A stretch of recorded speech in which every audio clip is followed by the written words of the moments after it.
job to understand your biology, and specifically how we are wired to be empathetic and how that could be harmful, and how our reactions should sometimes not be based on the empathy that we may be feeling, but more so logic, because we have a tendency to empathize both biologically and based on societal conditioning. Hello, beautiful. So today I'm so excited to discuss how empathy is a double-edged sword for women, and how biologically women experience empathy in response to stress, and how this can have a negative result on their reactions to situations, and how that could lead them to keep people in their life that may be harmful.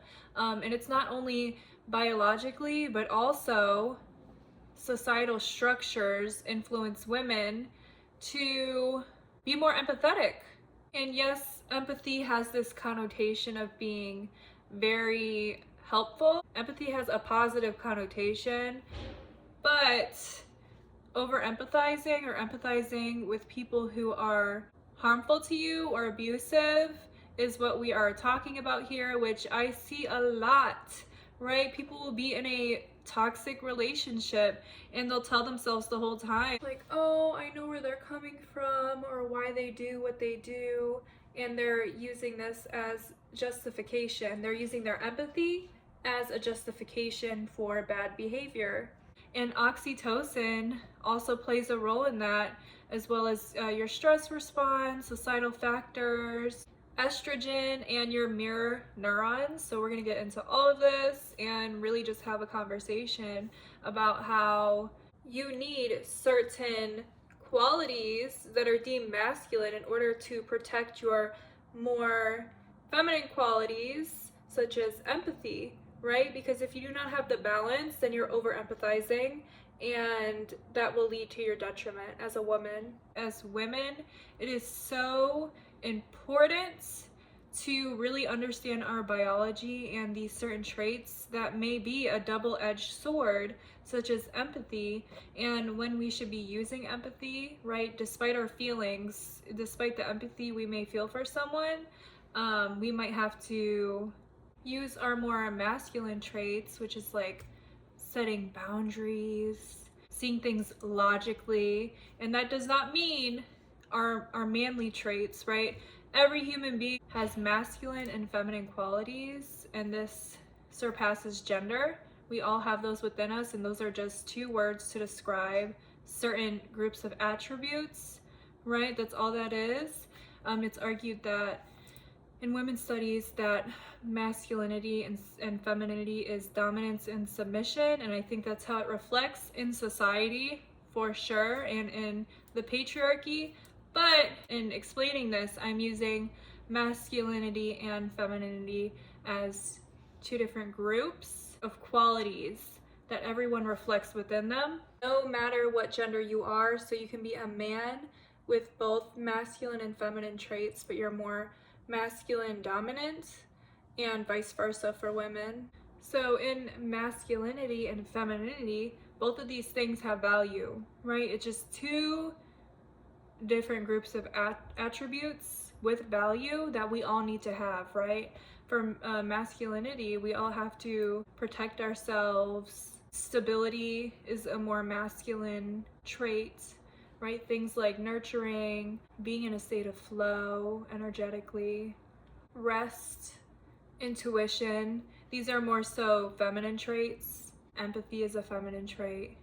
I really am very sick of seeing so many women, and this is not to ever bash women. We are not here to do that. It's just hard to see loved ones or women in general who are breaking their fucking back to see someone else's point of view, to understand someone else and keep them in their life because they understand why they did what they did, and that's just who that person is. And you're justifying so much behavior with the guise of empathy. And yes, we are wired to be empathetic, so it's really important to also introduce logic to keep us safe, right? As women, our masculine side is our protection. We protect ourselves. We provide in ourselves, if not financially. There's other ways you can provide for yourself, right? By pouring into yourself in different ways. There are these masculine characteristics that we have to protect us, to have stability in our lives. For me, the solution to my over empathizing, to when I used to justify to keep people into my life because I understood them so much, and I really saw like, oh, this is why they are the way they are and I love them, but they might have been treating me like crap, right? And we learn from this and we evolve, but the way that we evolve is, for me, it was getting in touch with my masculinity, with these characteristics that are deemed masculine that I really needed to connect with and develop within myself, because I believe that I had both wounded feminine and masculine qualities, right? Underdeveloped qualities as well, which is just like your journey. That's your journey as a human being, right? Evolving and developing qualities within yourself. And when I really dedicated myself to believing that I could provide for myself, I lived on my own pretty early on, right? And being young and living on your own is terrifying, and it's a process in which you need to grow and evolve. And I was put in a lot of situations where I had to protect myself and I didn't. And it was a direct result of me over empathizing with someone. Like, a friend may have done me wrong financially, but I understood their perspective because they had mental health issues, or, all of these things were justifying behavior that should not have been tolerated at all. Like, you may be socialized to not cause problems, to constantly find solutions, and to make things right and make things okay. And that is to your detriment. These positive qualities, right, need to be balanced with a different energy that protects you. In connecting with masculine traits and qualities, that has really helped me to grow as a woman and to protect myself and feel secure and stable and multifaceted and capable, right? Masculinity, it is a beautiful thing. And though I'm a very feminine woman, I also love my masculine qualities, and it's really something that you have to intentionally develop if you did not grow up seeing healthy masculinity, or being told that as a woman you do not need to develop certain qualities within yourself because you can just get them when you get married, you can get them from a man. No, we are all multifaceted individuals capable of connecting to every part of ourselves. So I'm going to get into the science behind this, and I'm not really going to go into how it is for men, but just know it's very different. When women are stressed, their bodies have higher levels of oxytocin.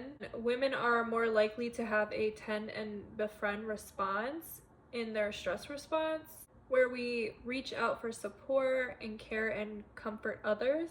And oxytocin is linked with empathy because we have higher levels of wanting to connect with others and tune into others' emotions. And in knowing this, this tells you that during times of stress, you want to understand the other person's perspective, right? You want to empathize with them, and this can lead to you empathizing with someone harmful to you because of your biology and lack of balance with your feminine and masculine traits. If you don't have that protection and that logic attached, right, then you are only acting on empathy rather than the reality of the situation. And you really need to develop those masculine qualities to keep yourself protected.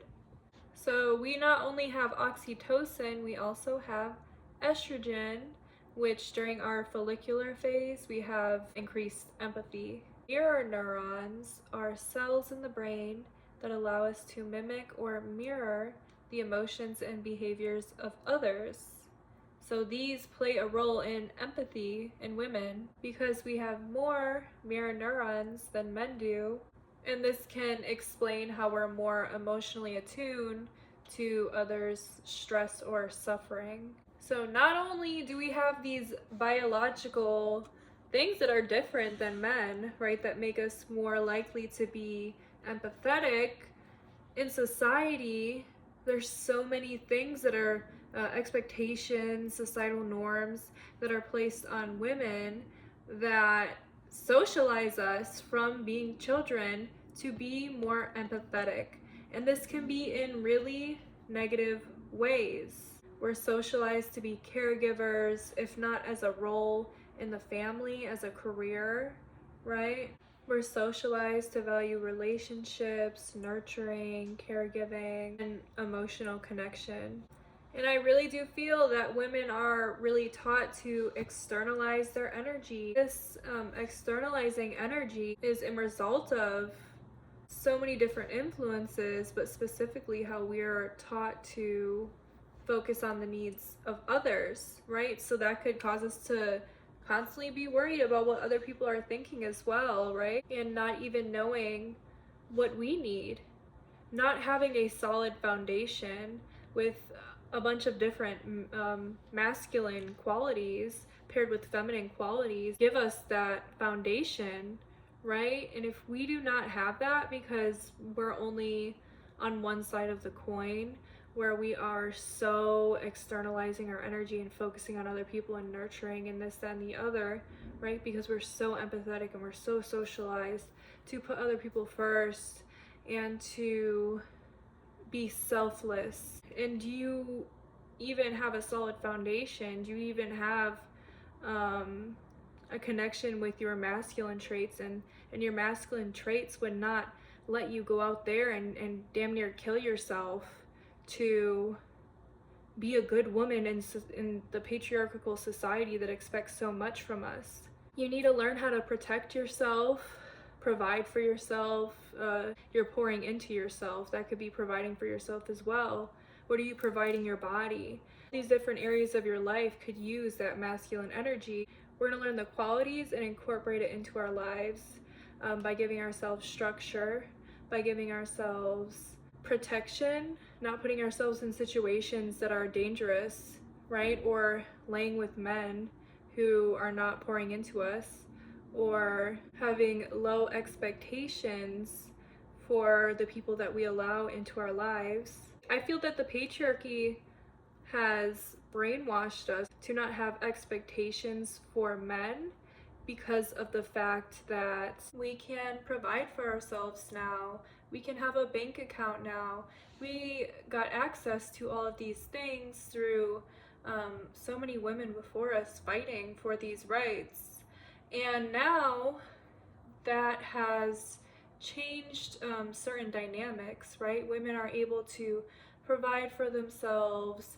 They're able to get the same rights as men, so they're just like men, right? That's my issue with equality versus equity. Whereas with equity, we can look at the patriarchal systems in place and see how it's not compatible with women a lot of the time. And feminism is a beautiful thing, but like I said, it really makes it so many women are not having any expectations for the man to enter their life. Society and the patriarchy was like, okay, women can provide for themselves now, and they are capable, they have all these rights now, so we don't have to do anything for them. What often happens is there's this expectation placed on women to do all the things, have the job, contribute, but then also clean the house, also take care of the children, be the primary care provider. Women are becoming like brainwashed that this is okay and it's normal, and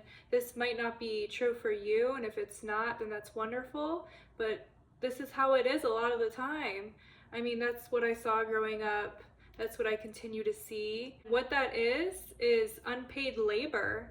that is unpaid labor, expected to work, be the primary care provider, contribute financially, keep the house clean, and many more different things. This unpaid labor is a lot of the time invisible, right? It will seem like the labor is even, right? Because maybe the man is making more money, or his job is considered to be, highly esteemed, right? Very respected. And doing things like keeping the house clean is not something that someone can see unless they're watching you clean the house, right? Or taking care of the children, which is just expected of us and not as expected of the male partner in a lot of families. So not only do we have the societal expectations that were already placed on women about nurturing, holding that the emotional, energy of the connection and various other things, combined with the fact that we're able to provide and we're able to do these things that men have been doing for years. So it's adding more weight into our lives, and this should not be tolerated. So I really suggest that you reflect on what type of partnership you want and make sure it is a partnership that will be equitable to your strengths and your partner's strengths. And in terms of qualities, they're not expecting like maybe emotional intelligence because, oh, that's just a man, like he is not as in touch with his emotions. I don't want to put my womanly expectations onto men, which I do think that women do. Women do put a lot of things onto men, but when it comes to the basics such as emotional intelligence, communication skills, and so on, like a lot of the time I'm seeing justified behavior from women talking about their male family members or men in power or the person they're dating, right? Certain basics are not only for women, right? We're more likely to have emotional qualities, but emotional intelligence is something you either have to like grow up with being taught or develop yourself. And it's difficult, I understand, for men because they're taught to suppress their emotions, but it's a basic that we all need to develop. And just as women need to develop certain basics, men have to develop those too. And I don't like seeing the justifications for behavior, which should be basics, basic human decency, right?